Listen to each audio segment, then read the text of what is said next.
Assalamualaikum warahmatullahi wabarakatuh. Perkenalkan, saya Alda Sumiati, peserta Latsar CPNS tahun 2022, Angkatan 47, Gelombang 3, Kabupaten Kapuas Hulu.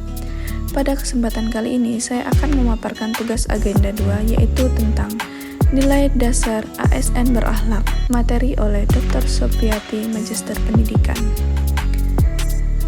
Adapun judulnya yaitu Anti Korupsi dan Sikap Pribadi Anti Korupsi. Korupsi.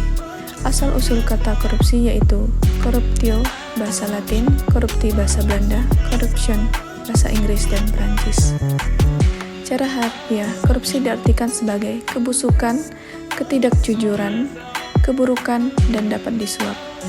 Menurut Kamus Besar Bahasa Indonesia, korupsi adalah sebagai penyelewengan atau penyalahgunaan uang negara atau perusahaan untuk keuntungan pribadi atau orang lain. Faktor penyebab tindak korupsi. Yang pertama, faktor individu, meliputi sifat tamak, moral yang lemah menghadapi godaan, dan gaya hidup yang konsumtif. Yang kedua, faktor lingkungan, meliputi aspek sikap masyarakat terhadap korupsi, aspek ekonomi, aspek politis, dan aspek organisasi. Tindak pidana korupsi menurut UU nomor 20 tahun 2001 tentang perubahan atas UU nomor 31 tahun 1999 tentang pemberantasan tindak korupsi. Yang pertama, melawan hukum. Yang kedua, penyalahgunaan wewenang karena jabatan. Yang ketiga, penyuapan. Yang keempat, penggelapan dalam jabatan.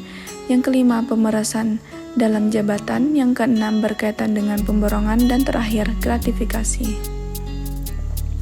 Dampak korupsi yaitu menghancurkan tatanan bidang kehidupan masyarakat, berbangsa dan bernegara, mulai dari bidang sosial, budaya, ekonomi, serta psikologi masyarakat. Akibatnya, banyak terjadi kemiskinan dan kematian. 9 nilai anti korupsi. Yang pertama, jujur, peduli, disiplin, tanggung jawab, mandiri, kerja keras, adil, berani, dan sederhana.